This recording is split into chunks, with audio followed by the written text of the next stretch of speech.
जय गुरुदेवाय नमः। जय श्री कृष्ण। आज हम आपको श्रीमद् भागवत रहस्य 9वां अध्याय आगे का भाग सुनाएंगे। ऐसे काम रूपी रावण को मारने के लिए तपस्या कर द्वारा जीवन में सात्विकता प्राप्त कर लेनी चाहिए। कैकई की कुबुद्धि राम वनवास का कारण भूत है। कैकई ने प्रथम वरदान मांगा, भरत का राज्याभिषेक किया जाए। मंथरा ने कैकई से कहा था कि राम वनवास का वरदान बाद में मांगना, क्योंकि राम वनवास का वरदान पहले मांगने से राजा मूर्छित हो जाएंगे और यदि मृत्यु हो गई तो दूसरा वरदान पूर्ण नहीं हो पाएगा। दशरथ ने कहा, यदि तेरी इच्छा भरत को राजा बनाने की है तो ठीक है, अब दूसरा वरदान मांगो। कैकई ने कहा, तापस वेश विषय उदासी 14 बरिस राम वनवासी। इस दूसरे वरदान को सुनकर राजा निस्तेज होकर मूर्छित हो गए। मूर्छावस्था में भी वह सीताराम बोल रहे थे। अब उन्हें थोड़ी सी चेतना आई तो उन्होंने कहा, कैकई तूने ये क्या मांगा है? मेरे राम को वनवास क्यों भेजना चाहती है तू? उसने तेरा क्या अपराध किया है? राम जैसे सरल सीधे बालक को वन में कैसे भेज दूं? मेरे राम को मेरी नजरों से दूर मत करो। मैं राम के बिना जीवित नहीं रह सकता। जिए मन बरूं वरी वहीना, मनी बिन फिनकू जिए दुख दीना। कहूँ सुभाव न छल मन माही, जीवन मोर राम बिनु नाही। हो सकता है कि मछली पानी के बिना जी सके अथवा सर्प भी अपनी मणि के बिना जी सके। दीन दुखी होकर जीवित रह जाएगा, परंतु मैं सत्य कह रहा हूँ कि राम के बिना मैं जीवित रहना संभव नहीं है। मेरा जीवन राम के अधीन है। अब मैं कुछ अधिक तो जीने वाला हूँ नहीं, परंतु तुम्हें और मुझे लोग क्या कहेंगे? कि कई भरत का राज्याभिषेक चाहे होने दे, परंतु राम को अयोध्या में ही रहने दे। मुझे प्रतीत होता है कि तुझे कहे बिना राज्याभिषेक की तैयारी की जा रही है, अथवा तू इसीलिए भी क्रोधित हो रही है। परंतु मैं सच कहता हूँ कि कौशल्या ने मुझसे कुछ भी नहीं कहा। कैकई ने कहा, कौशल्या और राम कैसे हैं मैं अच्छी तरह से जानती हूँ। आप अपने वचन का पालन करने से क्यों कतरा रहे हैं? अब आपकी रघुकुल रीति कहाँ चली गई? दशरथ ने कैकई को बहुत मनाने का प्रयास किया, विनती की, परंतु अब वह कहाँ मानने वाली थी। अतः मैं बड़े दुख से राजा दशरथ ने कहा, कैकई इसमें भी तेरा कोया क्या दोष है? मेरा काल ही तेरा रूप बनकर आया है। मैं अब भी कह रहा हूँ, मान जा, अपने राम के बिना मैं एक क्षण भी जीवित नहीं रह पाऊंगा। परंतु कैकई तो निष्ठुर हो चुकी थी, अतः वह अपनी जिद पर अड़ी रही। दशरथ ने कहा, कल मुही हट जा मेरे सामने से। मुझे विश्वास है कि भरत कभी राजा बनने वाला नहीं है। 14 वर्ष के पश्चात मेरा राम ही राजा बनेगा। आज विधाता मेरे पक्ष में नहीं है। राम का राज्याभिषेक देखने के लिए मैं जीवित नहीं रह पाऊंगा। दशरथ भगवान सूर्य नारायण से प्रार्थना करने लगे कि आज की रात कभी समाप्ति ना हो जिसे राम को वन में जाना पड़े। वे महादेव से प्रार्थना करने लगे कि हे महादेव, राम को ऐसी प्रेरणा दे जिससे वह मेरी आज्ञा का उल्लंघन कर दे और वनगमन ना करे। प्रातः काल हुआ, राजा जागे ही नहीं। मंत्री सुमंत आए। उन्होंने कैकई के महल में आकर देखा तो वहां राजा दशरथ को मूर्छित अवस्था में देखा। वे समझ गए कि कैकई ने कुछ न कुछ छल कपट किया है। उन्होंने कैकई से पूछा, महाराज आप अभी तक क्यों नहीं जागे? कैकई ने क्रोधित होते हुए कहा, मैं कुछ नहीं जानती, सारी रात राम राम करते रहे, अतः राम के पास जाकर ही पूछो। तब सुमंत राम जी के पास गए और कहा कि पिताजी तुम्हें याद कर रहे हैं। राम ने कैकई के आवास में जाकर पिता को मूर्छित अवस्था में देखा तो उन्होंने कैकई से पूछा, क्या हो गया मेरे पिता को? मुझे समाचार क्यों नहीं भेजा? कैकई ने कहा, क्या बताऊं मैं तुम्हें? अपने पिता के दुख का कारण तुम ही हो। मैंने उनसे 2 वरदान मांगे, पहले ही वचनबद्ध हो चुके थे, वे वरदान सुनते ही अचेत हो गए। वरदान सुनकर रामचंद्र जी ने माता को प्रणाम किया और कहा, माता कैकेयी, तुम मेरा कितना पक्ष लेती हो। मुझे वन में ऋषि मुनियों का लाभ मिले और मेरा कल्याण हो, इसी कारण आप मुझे वन में भेज रही हैं। आप भरत से ज्यादा मुझे प्रेम करती है ना। कैकेयी तो सारी निष्ठुरता की सीमा लांघ चुकी थी। राम शब्द सुनते ही दशरथ जी की आंखें खुल गई। राम ने पिता को प्रणाम किया तो दशरथ ने उन्हें बाहों में समेट लिया। राम, तुम मुझे छोड़कर कहीं नहीं जाना। रामचंद्र जी दशरथ जी को धैर्य बंधाते हुए कहने लगे, पिताजी, आप तो धर्म धुरंधर हैं, आपको कौन समझा सकता है। 14 वर्ष का समय तो शीघ्र ही बीत जाएगा और फिर आपका दर्शन करने के लिए आऊंगा। आपके आशीर्वाद से वन में मेरा कल्याण ही होगा। मुझे तो बहुत प्रसन्नता है कि मेरा भरत राजा बनने जा रहा है। वहां से रामचंद्र जी कौशल्या के पास आए। माता का दिल भर आया। सुंदर आसन पर बैठा कर नजर उतारी और कहने लगी, अच्छा ही हुआ तू आ गया। आज तो तेरा राज्याभिषेक होने वाला है। वशिष्ठ जी राज तिलक करेंगे। राज्यसभा में अधिक समय तक रहना पड़ेगा, इसलिए भोजन कर ले। रामचंद्र जी ने गंभीरता से माता कौशल्या से कहा, पिताजी ने भरत को अयोध्या का राज्य दिया है और मुझे 14 वर्ष का वनवास। कौशल्या को जब सारी सच्चाई ज्ञात हुई तो वह अवाक रह गई। ये सभी बातें कौशल्या के हृदय को बाणों की तरह बींध गई। उसको जितनी पीड़ा हुई उसका वर्णन शब्दों में कैसे किया जा सकता है। कहीं न जाई कछु हृदय विषदु। परंतु फिर भी कौशल्या ने स्वयं को संभालते हुए कहा, भरत राजा बने, तू वनवासी बने, यह तो ठीक है, परंतु तुम्हारे जाने के बाद पिताजी का क्या होगा। आज तो स्थिति ऐसी हो गई है कि बड़भागी बनूं अवध अभागी। मैं तेरे साथ वन में नहीं जा सकती क्योंकि मेरा प्रतिव्रत धर्म आज्ञा नहीं देता। पुत्र वन में के देवता तेरी रक्षा करेंगे। उसी समय सीता जी भी वहां आ पहुंची। अपनी सास को प्रणाम करके धरती की ओर नजरें करके खड़ी हो गई। कौशल्या ने राम से कहा, बेटा, सीता मात्र मेरी कुलवधू ही नहीं है, यह तो साक्षात लक्ष्मी है। मुझे तो यह आशा थी कि यह प्रेम लता फूलेगी फलेगी। पुत्र आदि तुम्हें वन में गमन करना ही है तो तू जा सकता है, परंतु मेरी सीता मेरे पास ही रहेगी। मेरा पुत्र चाहे कितना कष्ट उठाए, पराई पुत्री को कभी दुखी नहीं करना चाहिए। अपनी पलकें जिस तरह आंखों की रक्षा करती हैं, उसी प्रकार मुझे सीता की भी रक्षा करनी चाहिए। रघु नैन पलक की नाई। राम ने सीता से कहा, तुम यही माता के पास रहोगी तो माता को प्रसन्नता होगी। सास ससुर की सेवा करना और तुम्हारा धर्म है। वन में राक्षस होते हैं और वनवास में बहुत कष्ट प्राप्त होता है। वनवास केवल मुझे दिया गया है, तुम्हें नहीं। अतः तुम यहीं रहकर पिताजी की सेवा करना। सीताजी मन में सोच रही हैं कि प्राणनाथ के साथ मेरे शरीर और प्राण दोनों जा पाएंगे।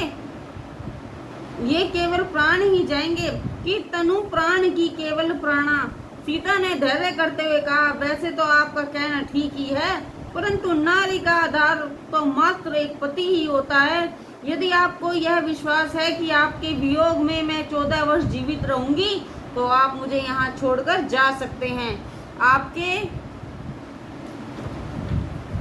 आपके वियोग में मेरे प्राण चले जाएंगे तो मैं भाग्यशाली ही हूँ, परंतु मेरे शरीर पर भी कृपा कीजिए और मैं आपसे क्या कहूँ, आप तो अंतर्यामी हैं। रामचंद्र जी ने सोचा कि यदि सीता जी से यहीं रहने के लिए अधिक आग्रह करूँगा तो वह यह प्राण त्याग देगी। राम ने कहा, ठीक है, फिर तुम मेरे साथ ही चलो।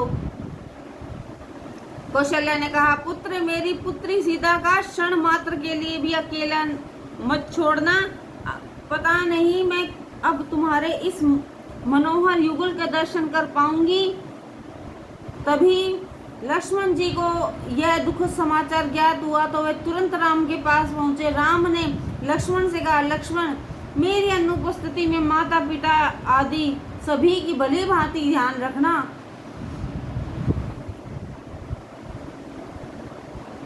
लक्ष्मण ने कहा, मेरे माता पिता तो आप ही हैं। यदि आप ही मेरा त्याग कर देंगे तो मैं किसकी शरण में जाऊंगा। भैया, मेरा त्याग मत करो। मैं अपने राम सीता के बिना जीवित नहीं रहूंगा। राम जानते थे कि लक्ष्मण उनके बिना एक पल भी जीवित नहीं रह पाएगा। अथवा उन्होंने कहा कि जाकर माता सुमित्रा से आज्ञा ले आओ। लक्ष्मण ने माता को से सारी बातें कही। उन्होंने कैकेयी से कहा, कैकेयी, तूने तो सारी अयोध्या ही उजाड़ दी। सुमित्रा ने लक्ष्मण से कहा, गच्छ तात यथा सुखम। माता सुमित्रा ने कहा, लक्ष्मण, राम तुम्हें अपनी सेवा का लाभ देने के लिए वन गमन कर रहे हैं। तुम उनकी अन्य भाव से सेवा करना। लक्ष्मण, तुम्हें मेरी अनुमति है।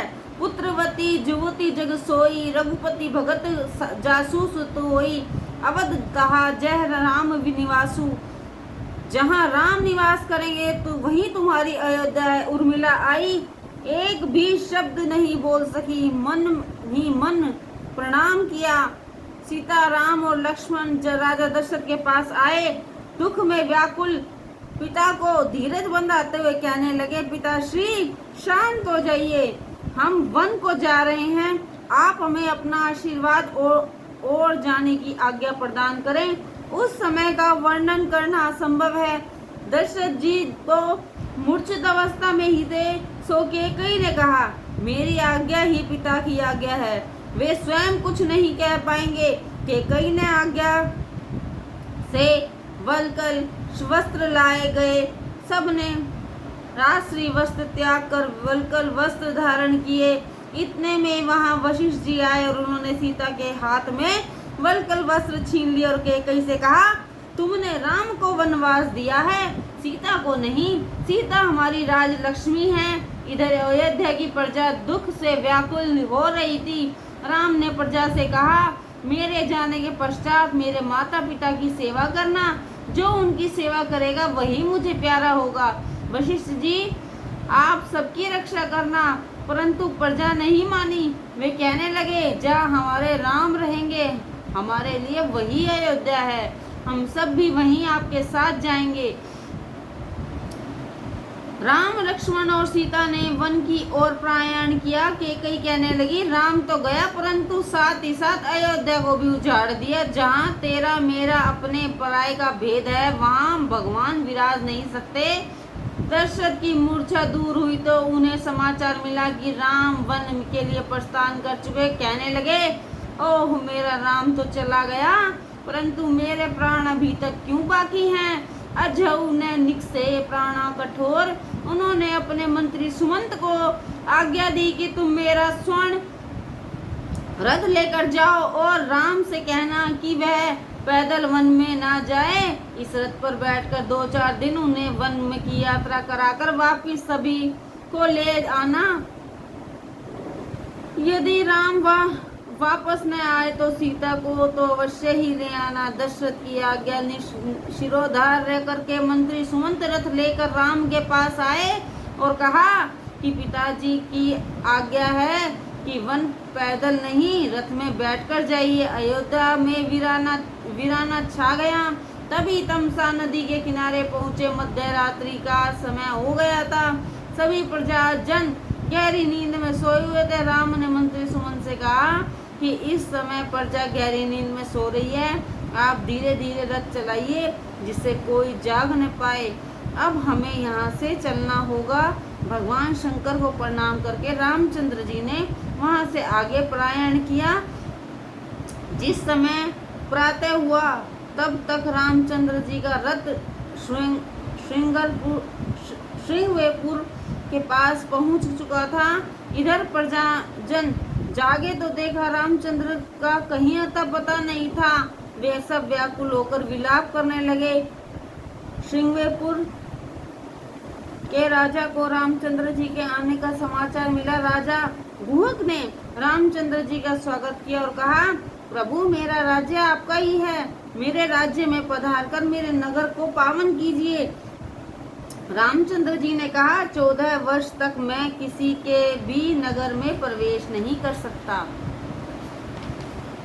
पहले दिन श्री राम ने व्रत किया और दूसरे दिन फलाहार। रामचंद्र जी ने मंत्री जी से कहा अब आप अयोध्या वापस लौट जाइए। विपत्ति के समय महापुरुष धैर्य रहित नहीं होते। पिताश्री से मेरा प्रणाम कहना। सुमंत ने कहा सीता जी को तो वापस भेज दीजिए, सीता जी दशरथ का बड़ा आधार होगी। सीता जी ने कहा नहीं मंत्री जी, मैं वापस नहीं जाऊंगी। मैंने जनकपुरी का वैभव भी देखा है और अयोध्या भी देख ली। मैं तो केवल वहीं रहूंगी जहां मेरे पति को रहना है। सुमंत वहां से अकेले ही लौट आए। राजा गुहक ने राम ने वट वृक्ष का दूध मंगाया और केशों में डालकर जटा बना ली। रघुनाथ जी तपस्वी हो गए। गुहक यहाँ देख न सके और मूर्छित होकर पृथ्वी पर जा गिरे। गंगा पार करनी थी, अतः वे गंगा के किनारे आए। लक्ष्मण ने केवट को बुलाकर पूछा क्या तुम हमें गंगा पार ले जाओगे? केवट अपनी नौका में से ही कहने लगा मैं तुम्हारा मर्म जानता हूँ। लक्ष्मण ने कहा अरे भाई कौन सा मर्म जानता है तू? केवट ने कहा रामचंद्र जी के चरणों की धूल के स्पर्श से पत्थर की अहिल्या सजीव हो गई। मेरी नौका तो लकड़ी की है। रामचरण स्पर्श से मेरी नौका भी यदि स्त्री बन गई तो मैं अपने परिवार का भरण पोषण कैसे करूंगा और दूसरी स्त्री का क्या करूंगा? यदि आप मेरी नौका में बैठना चाहते हैं तो पहले मुझे रामचंद्र जी के चरण धोने की अनुमति दीजिए। उनके चरण धोकर धूल साफ करने के पश्चात ही मैं उन्हें अपनी नाव में बैठाऊंगा। केवट ने प्रेम पूर्ण वचन सुनकर रामचंद्र जी को प्रसन्नता हुई। उन्होंने केवट को अपने पास बुलाया और लकड़ी के बर्तन में जल भरकर लाया और कहने लगा कि मेरी इच्छा है कि मैं आपके चरण पखारूं। रामचंद्र जी सोचने लगे कि मेरे दोनों पाँव में स्वामी तो यहाँ पर है, अब तीसरा भी आ गया। वशिष्ठ ने न्याय किया था, निर्विकारी लक्ष्मण दाहिने चरण की सेवा करेगा और वाम चरण की सेवा सीता करेगी। केवट भाग्यशाली था, उसे दोनों चरणों की सेवा करने का सौभाग्य प्राप्त हुआ। गंगा जल से दोनों पांव पखारने लगा। केवट ने बड़ी लगन से प्रेम से भाव से प्रभु के चरण पखारे। उसने कहा प्रभु मेरी इच्छा पूर्ण होने दीजिए। जिन चरण की चरण पादुका भरत ग्रहो लो लाई, होई सोई चरण केवट धोए, लीनो तब हरि नाव चलाई। भजन मन राम चरण सुखदाई, पूर्व जन्म में यह केवट श्री सागर का कच्छप था। वह नारायण की सेवा करना चाहता था, परंतु लक्ष्मी जी और शेषनाग ने अनुमति नहीं दी। आज लक्ष्मी सीता जी बनी हैं और शेषनाग लक्ष्मण। पिछले जन्म में तो आप दोनों ने मुझे नारायण की चरण सेवा नहीं करने दी थी। आज आप दोनों खड़े हैं, फिर भी मैं नारायण की सेवा कर रहा हूँ। केवट ने राम लक्ष्मण सीता को गंगा पार करा दी। केवट ने उनको साष्टांग प्रणाम किया। राम जी ने सोचा कि उसे कुछ देना चाहिए, परंतु क्या दूं? मेरे पास तो कुछ भी नहीं है। सीता जी राम की मनोभावना जान गई। उन्होंने अपनी अंगूठी राम को दे दी। राम जी वह अंगूठी केवट को देने लगे। उन्होंने कहा हम यह अंगूठी तुम्हें गंगा पार कराने के लिए नहीं दे रहे, यह तो सेवा के उपहार स्वरूप दे रहे हैं। केवट ने कहा मेरी प्रतिज्ञा है कि साधु संतों को बिना दाम लिए ही गंगा पार कराऊंगा। श्री राम ने कहा अच्छा चलो प्रसाद स्वरूप ही ले लो। केवट ने कहा आज का समय प्रसाद लेने योग्य नहीं है। 14 वर्ष पश्चात जब आपका राज्याभिषेक होगा तभी मैं प्रसाद लूंगा। केवट ने बार बार अंगूठी लेने से इनकार किया तो लक्ष्मण जी केवट से अंगूठी स्वीकार करने के लिए आग्रह करने लगे। तब केवट ने कहा मैं और राम तो एक ही जाति के हैं, फिर मैं अपने भाई से दाम कैसे लूं? केवट से उतराई लेता है क्या? लक्ष्मण ने क्रोधित होकर कहा, क्या बकता है तू? क्या हम भी एक ही जाति के हैं? केवट ने कहा, मेरी और आपकी नहीं, वरन मैं और रामचंद्र जी एक ही जाति के हैं। मैं लोगों को गंगा पार कराता हूँ और रामचंद्र जी तो संसार सागर के केवट हैं, लोगों को संसार सागर पार कराने वाले हैं। प्रभु इस जीव को भी संसार सागर के किनारे लगा दीजिए। जासु नाम सुमृत एक बारा, उतरे ही नर भव सिंधु पारा। राज्याभिषेक के समय केवट अयोध्या नहीं आ सकता था, क्योंकि रामचंद्र जी की विमान द्वारा अयोध्या लौटे थे, परंतु उन्होंने केवट को याद रखते हुए राजा गुहक द्वारा प्रसाद भिजवाया था। गंगा पार करने के पश्चात तीनों आगे बढ़ने लगे। सीता जी साहसिक विवेक और संकोच से चल रही थी। आगे आगे राम, बीच में सीता जी और उनके पीछे लक्ष्मण चल रहे थे। राम और लक्ष्मण के बीच चल रही सीता जी की शोभा अवर्णनीय है। ब्रह्म विच माया जैसी, मानो ब्रह्म और जीव के बीच माया चल रही है। पगडंडी बहुत संकरी थी, लक्ष्मण कांटों पर चल रहे थे। राम से यह देखा नहीं गया, उन्होंने लक्ष्मण के आगे क्या और स्वयं सीता के पीछे चलने लगे। रास्ते में विश्राम किया। गांव के सभी लोग दर्शन करने के लिए आने लगे। स्त्रियां सीता जी का वंदन करती जा रही थी। गांववासी आपस में कहने लगे, ऐसे सुंदर राजकुमारों को वन में बेचते हुए केकई को जरा भी लज्जा नहीं आई। गांव की स्त्रियों ने पूछा, ये दोनों आपके कौन लगते हैं? सीता जी ने कहा, जिनका रंग गोरा है वह मेरे देवर हैं। राम का परिचय उन्होंने आंखों के संकेत से दिया। श्रुति ने भी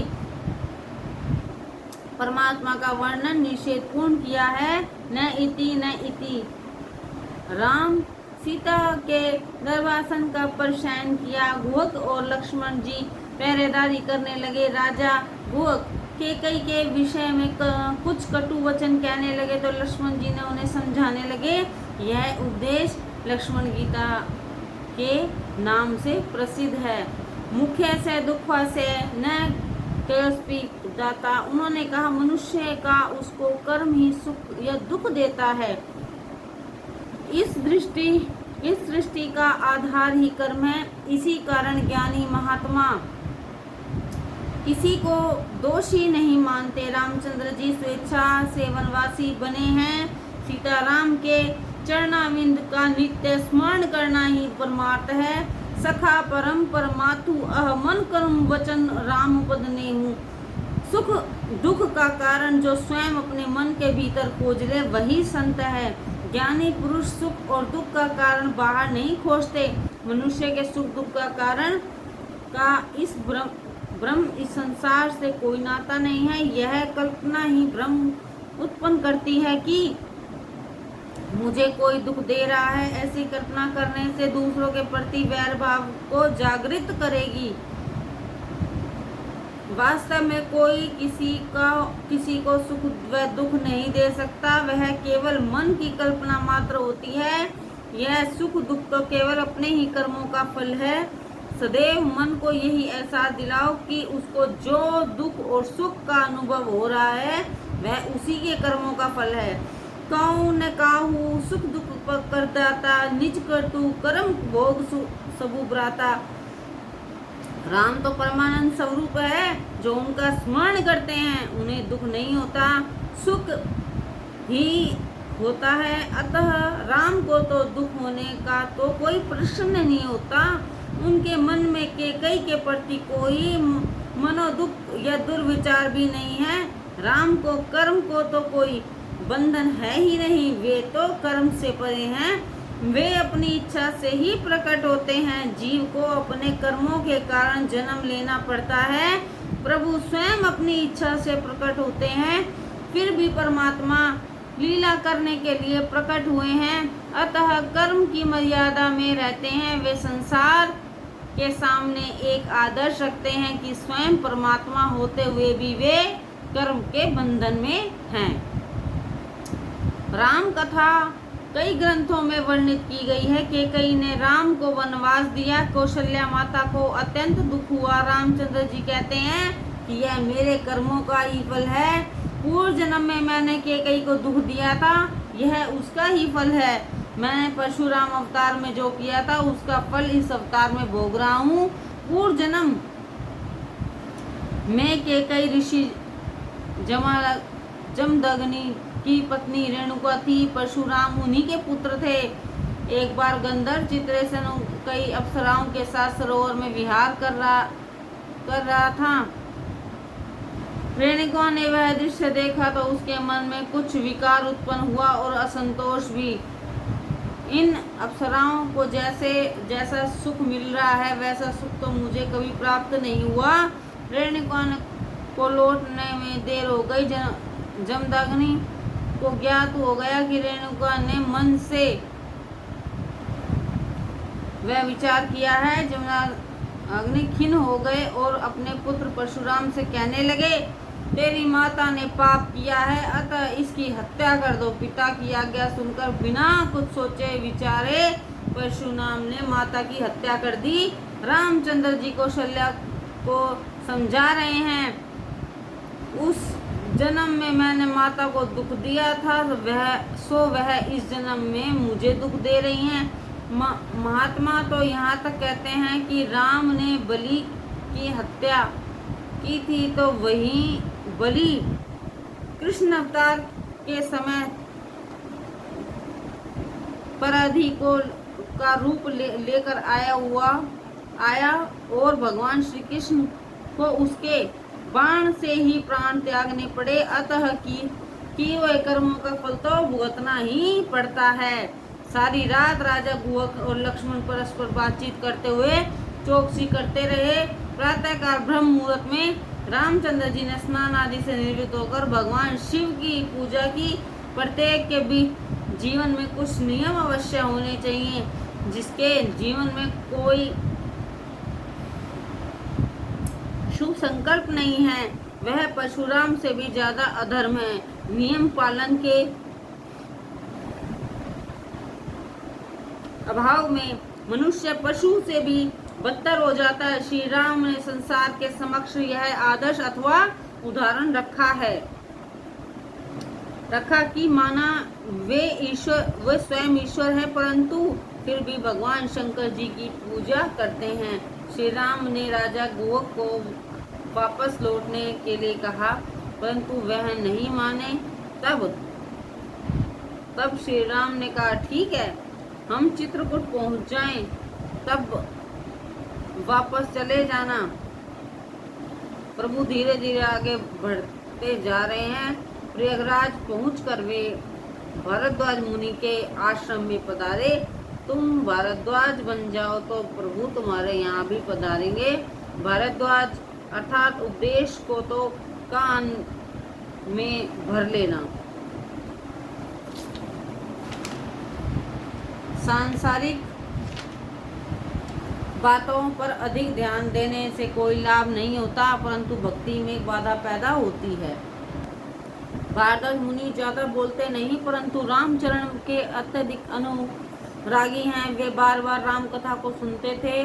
राम लक्ष्मण और सीता के आगमन से वे अत्यंत प्रसन्न हो गए। आसपास के अन्य ऋषि मुनि भी वहां पर आने लगे। भारद्वाज कहते हैं कि आज तक की कड़ी साधना का फल उन्हें प्राप्त हो गया है। सभी साधनाओं का फल मिल गया है। प्रभु ने एक रात उनके आश्रम में व्यतीत की। दूसरे दिन प्रातःकाल राम जी मुनि से कहा कि वाल्मीकि आश्रम का मार्ग दिखाने के लिए वे किन्हीं 2 मुनि कुमारों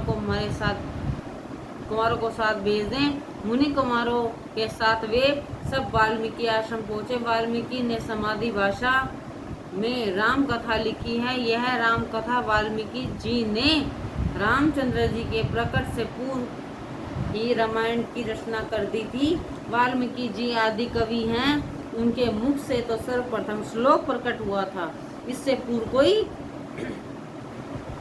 श्लोक था ही नहीं। प्रथम श्लोक रोचमंद संबंधित है। किसी अपराधी ने एक क्रीड़ा रत कोचलयुगल पर तीर छोड़ा तो एक पंछी मर गया। वाल्मीकि इस दृश्य को देखकर व्यथित हो गए। उन्होंने अपराधी को श्राप दिया। इस श्लोक के दो अर्थ हैं, एक सामान्य और दूसरा राम संबंधी। वाल्मीकि आश्रम में श्री राम, जानकी और लक्ष्मण पधारे हैं। राम ने वाल्मीकि से कहा, मुनिवर आप तो त्रिकालदर्शी हैं। वाल्मीकि जी कहते हैं, यह तो सत्संग का फल है। पहले मैं एक भील था जो चोर बनकर लोगों को लूटता था। परिवार के भरण पोषण के लिए पापाचार किया करता था। नारद जी के सत्संग ने मेरा जीवन ही बदल दिया। एक बार नारद जी मुझे मार्ग में मिल गए तो उन्होंने मुझसे पूछा कि तू यह पाप किसके लिए कर रहा है। मैंने कहा कि अपने परिवार का पेट भरने के लिए कर रहा हूँ। नारद जी ने कहा, क्या तुम्हारे परिवार में सभी लोग इसके भागीदार हैं? मैंने कहा, क्यों नहीं, वे सब मेरे इस पाप में बराबर के भागीदार हैं। नारद जी ने कहा, तू घर जा और सारे परिवार से पूछ कि क्या वे तेरे पाप में हिस्सा लेंगे। मैंने घर आकर अपने पति पत्नी अपने संतान से कहा कि मुझे तुम सबके लिए अत्याचार और पाप करना पड़ता है, तो तुम सब भी मेरे इस पाप के भागीदार हो, ठीक है ना? तो उन सभी ने मुझसे कहा, हम तुम्हारे पाप के भागीदार क्यों बने? जो पाप करेगा उसी का फल भोगना पड़ेगा। हम तुम्हारे पाप में भागीदार क्यों बने? जो पाप करेगा उसे ही फल भोगना पड़ेगा। हमें तुम्हारे पापों से क्या लेना देना। उस समय मेरी आंखें खुल गई, मुझे उन सब की गलानी हो गई। मेरा मोह भ्रम नष्ट हो चुका था। मैंने नारद जी के सामने सारी कथा सुनाई तो उन्होंने राम नाम का मंत्र दिया, परंतु मैं पापी और अनपढ़ था। मेरे मुख से राम के बजाय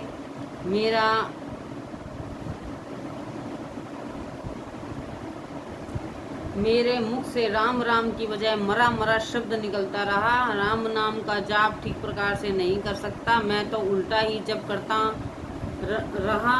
परंतु प्रभु ने मुझ पर कृपा की और मेरा उद्धार किया। सोई जनी जे हूँ तुक जनाई, जनन तुम्हें तमऊ हुई जाई। जय गुरुदेव नमः। जय श्री कृष्ण।